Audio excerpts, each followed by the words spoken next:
Okay, so if you want to learn how to loosen up your piriformis muscle, first we need to take a couple minutes and do two things. We need to go over the anatomy of the piriformis and the function of the piriformis. If you don't understand the anatomy and the function, you will not be able to correctly fix your piriformis muscle, okay? So the piriformis muscle, if you're looking, this is as if you're looking at someone's back, okay? You're looking from behind.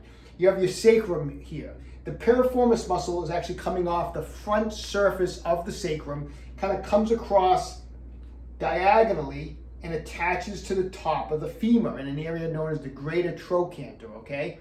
So, function of that piriformis, one of the main things that the piriformis does is it's a pelvic stabilizer. So it's kind of active and used a lot just on general activity, which means this muscle, a lot of times, day after day, week after week, it takes a lot of abuse, which is what causes it a lot of times to tighten up, to go into spasm, and to build up fascial adhesions, or what we call scar tissue.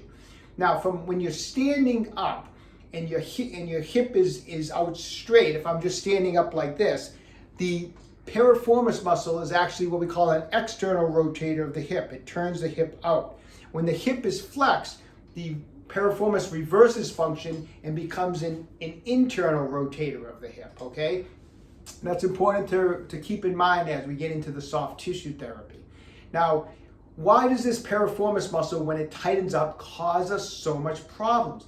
That's because the sciatic nerve, a major nerve of the body that comes from the back and goes down the back of the leg, the sciatic nerve passes underneath the piriformis muscle. And in about 20% of the population, the sciatic nerve actually pierces the piriformis muscle. So picture that piriformis muscle tight, restricted, shortened up because of adhesion. It starts putting pressure on that sciatic nerve, and it basically mimics sciatica, except we would call it piriformis syndrome. But it mimics sciatica, but it's not. But the sciatic problem is not coming from a pinching in the back. It's coming as the sciatic nerve travels either underneath or through the piriformis, okay? So this is a muscle. We need to do some work on it. I'm gonna go over some fascia release techniques today on how to loosen up this muscle, so let's get right to it. Okay, so we're gonna move on to how to do some myofascial release work on the piriformis. I just wanna make mention of three things. One, always make sure you're warmed up properly. This goes for any myofascial release work, of course, but we're talking about the piriformis. And make sure you're always warmed up. This is not stuff that you would do first thing in the morning, straight out of bed, when you're cold, when you've been sitting around for a while. Make sure you have some blood flowing. Jump on the treadmill first. Sometimes a good time to do it is after you're done working out because you have a lot of blood flowing through the muscles, but always make sure that you are warmed up properly. Second, gauge your pressure. If you're new at doing any type of myofascial release work, make sure you gauge your pressure. Start off very lightly. See how you feel the next day, because you can have some muscular soreness in the area after working on it. You can even get some discoloration, some black and blue marks. So that happens sometimes.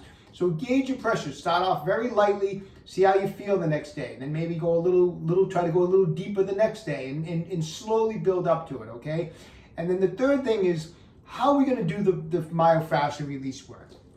I showed you the anatomy, excuse me. We showed you the anatomy. You see how this muscle is deep to the glute max. It's in a very small space between the upper femur, the sacrum. It's only in a space about, this much.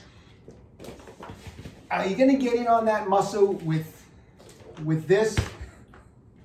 I don't think so, or as us Italians like to say in Boston, forget about it, right? It's never going to happen. I mean, I see people trying to roll. They tell me they're rolling the piriformis all the time with a foam roller. You can't get in on the tissue. I mean, all you're basically doing is rolling, getting maybe some blood flow going on the glute max. Maybe the glute maximus is getting some blood flow when you sit on a foam roller and do some rolling work, but you're certainly not getting into where the piriformis is located.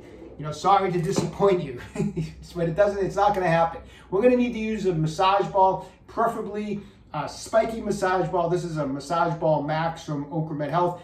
We want to get in with something like this. One, it's small enough to get into the piriformis muscle, and the second thing is the spikes can dig into the tissue, and it's much more effective at breaking up fascial adhesions, breaking up that scar tissue, okay? So knowing the anatomy, let me show you how we're going to start on this. We're going to start pretty much just flat on our backs like this. And the reason we're going to start in this position first is in this position my sacrum is on the floor, and as we mentioned, the muscle starts from the sacrum. So I'm going to start on the more of the upper portion of the piriformis.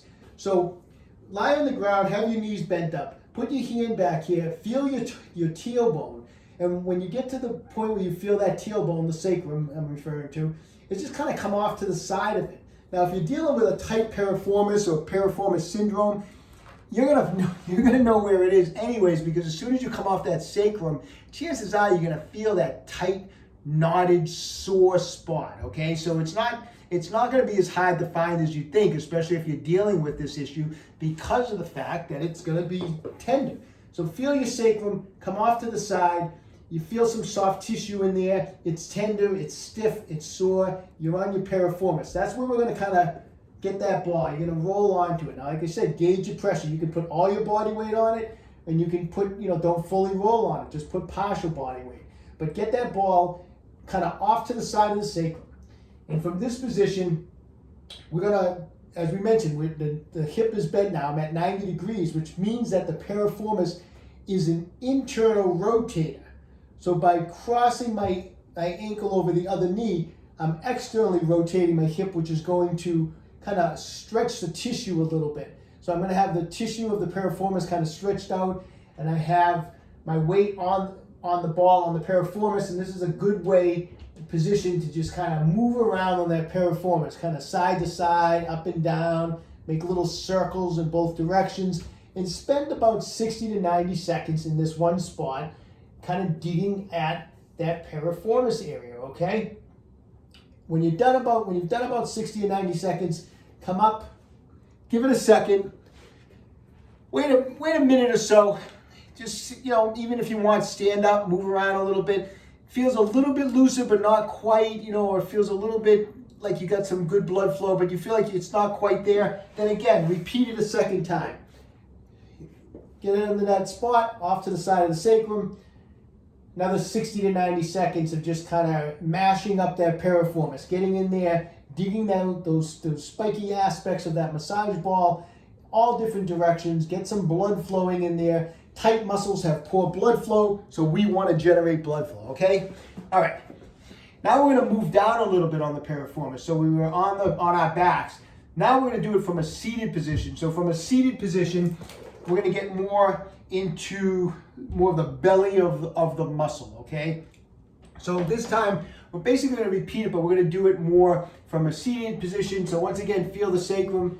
Feel where the top of your femur is. So find your hip. At the top of that hip area is that greater trochanter where the piriformis is attached. There's a bunch of soft tissue in there. That's where we're going to be putting the ball this time now. And we're going to more or less like sit on the ball. So kind of roll off into that soft tissue area. Now, once again, you can gauge your pressure with your arms. I'm get the pressure on the piriformis, but you can gauge your pressure by using your arms.